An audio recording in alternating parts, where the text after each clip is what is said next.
বাজারে জলপাই শেষ হয়ে যাওয়ার আগেই আমার বানানো ভাইরাল সেই জলপাইয়ের আচারটি বেশি করে বানিয়ে রাখলাম। সবাই খুব পছন্দ করেছিলেন আচারটি। আর অনেক ভিউয়ার্স তো আচারটা বানানোর পর আমাকে বলেছে যে খুব মজা হয়েছে আচারটি। ঠিক একইভাবে আমার ফ্যামিলির সদস্যদেরও অনুরোধ ছিল আমি যেন আচারটা বেশি করে বানিয়ে রাখি। আচারটা যখন বানানো শুরু করলাম তখনও মনে হয়নি যে আমি এটা আপনাদের সাথে শেয়ার করি। বানানো শুরু করার পরে মনে হলো কেন আমি ভিউয়ার্সদের সাথে আমার এই ভিডিওটি শেয়ার করব না। এখানে 4 কেজি জলপাইয়ের জন্য সরিষার তেল নিয়েছি 1 লিটার। ফোড়নের জন্য 2 চা চামচ আস্ত পাঁচ ফোড়ন, 1 কাপ রসুন কুচি, হাফ কাপ সরিষা বাটা। এগুলো একটু ভেজে নেওয়ার পর 1.5 চা চামচ হলুদের গুঁড়া, 4 থেকে 5 চা চামচের মতো মরিচের গুঁড়া দিয়ে সবকিছু একটু ভেজে তারপর দিয়ে দিয়েছি চিনি। আর এখানে কিন্তু স্বাদ অনুযায়ী লবণও দিয়ে দিয়েছি।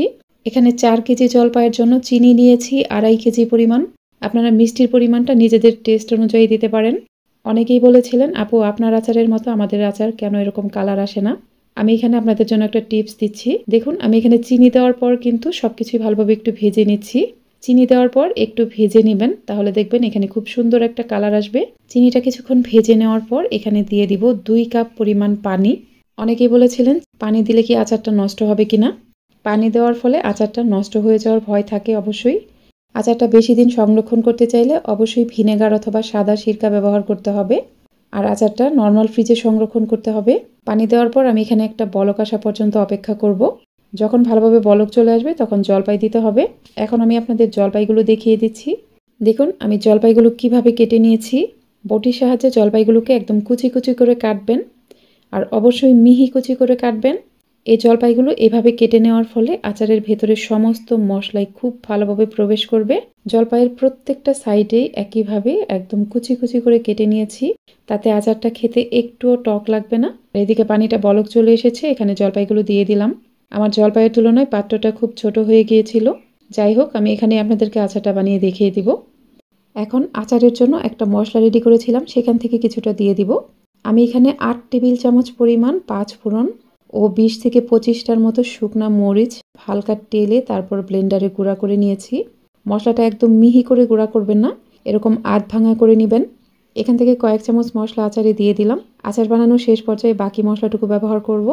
জলপাইয়ের সাথে মশলাটা মিশিয়ে নেওয়ার পরেই প্যানটাকে ঢেকে দিলাম। চুলার কম আছে প্যানটাকে ঢেকে রাখবো প্রায় 35 থেকে 40 মিনিটের মতো। এখন আমি আপনাদের কিছু টিপস দিব। অবশ্যই একটু বেশি সময় নিয়ে আচারটাকে আস্তে আস্তে জাল করবেন। চুলার আঁচ মিডিয়ামের থেকেও কমিয়ে দিবেন। দীর্ঘ সময় আচারটা আস্তে আস্তে জাল হওয়ার ফলে জলপাইগুলো খুব ভালোভাবে সেদ্ধ হবে, আর জলপাইয়ের ভেতরে সমস্ত মশলাই ভালোভাবে প্রবেশ করবে। মাঝে মাঝে একটু আলতো হাতে নেড়েচেড়ে দিবেন, না হলে নিচে লেগে যেতে পারে। অবশ্যই আলতো হাতে নাড়বেন, খেয়াল রাখবেন জলপাইগুলো যেন ভেঙে না যায়। প্রায় 15 থেকে 20 মিনিট পর আমি ঢাকনাটা খুলে নিলাম। এখন আমি এখানে ভিনেগার অথবা সাদা সিরকা দিয়ে দিব। এখানে 4 কেজি জলপাইয়ের জন্য আমি 1.25 কাপ পরিমাণ ভিনেগার দিয়ে দিব। যেহেতু আমি বেশি পরিমাণে আচার তৈরি করলাম আর অনেক দিন সংরক্ষণ করব, তাই ভিনেগারটা একটু বেশি পরিমাণেই দিব। এই আচারটা কিন্তু অবশ্যই নর্মাল ফ্রিজে সংরক্ষণ করতে হবে। ভিনেগার দেওয়ার পর প্যানটাকে আবারও ঢেকে দিলাম। প্রায় 35 মিনিট পর ঢাকনা খুলে নিলাম। এখানে জলপাইগুলো খুব ভালোভাবে সেদ্ধ হয়ে গেছে। দেখুন জলপাইগুলো একদম নরম তুলতুলে হয়ে গেছে। আর আচারের শিরাটা কিন্তু এখনও ভালোভাবে জাল হয়নি। এখন আর প্যানটা ঢাকবো না, ঢাকনা খুলেই আচারের শিরাটা ঘন হয়ে যাওয়া পর্যন্ত এটা জাল করে নিব। কিছুক্ষণ জাল করে নেওয়ার পর যখন দেখবেন আচারের শিরাটা অনেকটা ঘন হয়ে গেছে, তখন তেলে গুঁড়া করে নেওয়া সেই মশলার বাকি অংশটুকু দিয়ে দিলাম। মশলা দেওয়ার পর আচারটাকে আরেকটু জাল করে নিব। সবকিছু আলতো হাতে একটু নেড়ে দিবেন, খেয়াল রাখবেন এটা যেন নিচে লেগে না যায়। মশলা দেওয়ার পর আরও কয়েক মিনিট একটু জাল করে নেওয়ার পরেই দেখবেন শিরাটা আরও অনেক ঘন হয়ে গেছে। এ পর্যায়ে চুলাটা বন্ধ করে দিতে হবে। চুলাটা বন্ধ করে প্যানটা চুলা থেকে নামিয়ে এটা ঢেকে একপাশে রেখে দিব।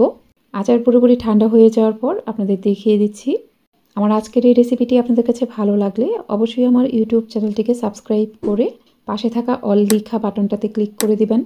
আর ভিডিওটি যারা ফেসবুক থেকে দেখছেন তারা অবশ্যই আমার ফেসবুক পেজটিকে লাইক ও ফলো দিয়ে রাখবেন।